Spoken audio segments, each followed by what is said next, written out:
রাহুল দার সাথে আমার কাজ করার কথা 2018-19 থেকে। অ্যান্ড আমরা রাহুল দা আমাকে যখন প্রথম ফোন করে, দেখো আমি এখন কিছুই করতে পারবো না।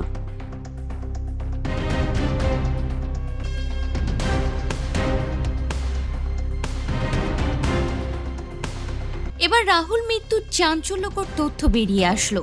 পানিতে ডুবিয়ে নয়, তার আগেই রাহুলকে হত্যা করা হয়েছে। হ্যাঁ ভিউয়ার্স, সম্প্রতি এমনই তথ্য সোশ্যাল মিডিয়ায় ছড়িয়ে পড়েছে। সঙ্গে যুক্ত যেগুলো না, তারা যদি যেখানে বেরিয়ে থাকবেন এবং আমাদের বিজ্ঞপ্তি এক্ষুনি দিয়ে যাচ্ছে, আমরা ওইগুলোই কমপ্লিট করে এলাম।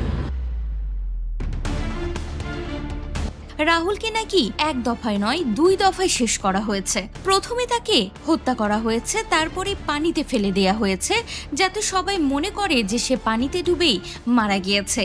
এমনই তথ্য সামনে এসেছে। ঠিক কী ঘটেছিল রাহুলের সাথে, এর উত্তর যেন জলেই রয়েছে।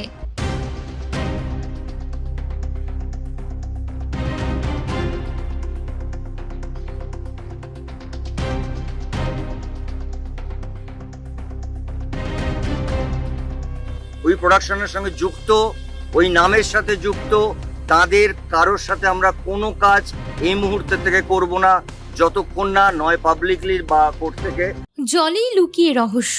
রাহুলের মৃত্যুর 9 দিনে কি কি ঘটে গেল টলিপাড়ায়। 29শে মার্চ রবিবাসরীয় ছুটির দিন স্টুডিও পাড়ায় হৃদয় বিদারক খবর। ভোলে বাবা পার কারিগর শুটিং করতে গিয়ে মৃত্যুর কোলে ঢলে পড়েন বাংলা সিনেমা সিরিয়ালের অত্যন্ত পরিচিত মুখ রাহুল অরুণোদয় বন্দ্যোপাধ্যায়। এই খবর প্রকাশ্যে আসতেই টলিপাড়ায় তৈরি হয়েছিল শূন্যতা। এই খবরের সত্যতায় সিলমোহর দিয়েছিলেন পরিচালক নাট্য ব্যক্তিত্ব সৌরভ পালোধি। শুটিং করতে গিয়ে কিভাবে সাগরের নোনা জল রাহুলের প্রাণ কেড়ে নিল, তা নিয়ে তৈরি হয়েছে ধোঁয়াশা। একটা মৃত্যু আর হাজারটা প্রশ্ন। প্রযোজনা সংস্থা ম্যাজিক মোমেন্টসের ভোলে বাবা পার কারিগর শুটিং করছিলেন রাহুল, সেখানেই ঘটে যায় এই মর্মান্তিক দুর্ঘটনা। কিন্তু প্রযোজনা সংস্থা মুখে কুলুপ, যার জেরে রাহুলের মৃত্যু ঘিরে রহস্যের মেঘ আরও ঘনীভূত হচ্ছে। রাহুলের মর্মান্তিক পরিণতির দিন 3 বাদে মুখ খুলেছিল ভোলে বাবা পার কারিগর ধারাবাহিকের প্রযোজনা সংস্থা। একাধিক বিভ্রান্তিকর বিবৃতি, প্রোডাকশন ইউনিটের সদস্যদের বয়ানে অসঙ্গতিতে অভিনেতার মৃত্যুর কারণ ঘিরে ধোঁয়াশা তৈরি হয়েছে। অতঃপর প্রযোজনা সংস্থার বিরুদ্ধে উত্তরোত্তর ক্ষোভও বাড়তে থাকে জনমানসে। রাহুলের মৃত্যুর 24 ঘন্টার মধ্যেই প্রযোজনা সংস্থার বিরুদ্ধে কড়া আইনি পদক্ষেপ এবং ক্ষতিপূরণের দাবি তোলা হয়। ক্রমাগত কটাক্ষের মুখে পড়তে হয় সিরিয়াল নির্মাতাদের। এমন আবহে বড় সিদ্ধান্ত নিয়েছেন পরিচালক লেখিকা। রাজ্যের মহিলা কমিশনের সভাপতি পদ ছেড়ে দিয়েছেন লীনা গঙ্গোপাধ্যায়। মর্মান্তিক দুর্ঘটনার কবলে পড়ে কিভাবে প্রাণ হারান রাহুল, শুটিং সেটে নিরাপত্তার খামতি নিয়ে উঠেছে একাধিক প্রশ্ন। লীনা গঙ্গোপাধ্যায়ের প্রযোজনা সংস্থা রাহুলের মৃত্যু দায় এড়িয়ে যাওয়ার অভিযোগ ও সঠিক তদন্তের দাবিতে শনিবার রিজেন্ট পার্ক থানায় আর্টিস্ট ফোরামের তরফে দায়ের করা হয়েছে এফআইআর। সঙ্গে ছিলেন প্রয়াত অভিনেতার স্ত্রী প্রিয়াঙ্কা সরকারও। তালসারিতেও দ্বিতীয় দফায় দায়ের করা হয়েছে এফআইআর। প্রিয়াঙ্কাকে সঙ্গে নিয়ে তালসারিতে পৌঁছান প্রসেনজিৎ চট্টোপাধ্যায়, ঋতুপর্ণা সেনগুপ্ত, এছাড়াও টলিউডের বড় বড় তারকারা।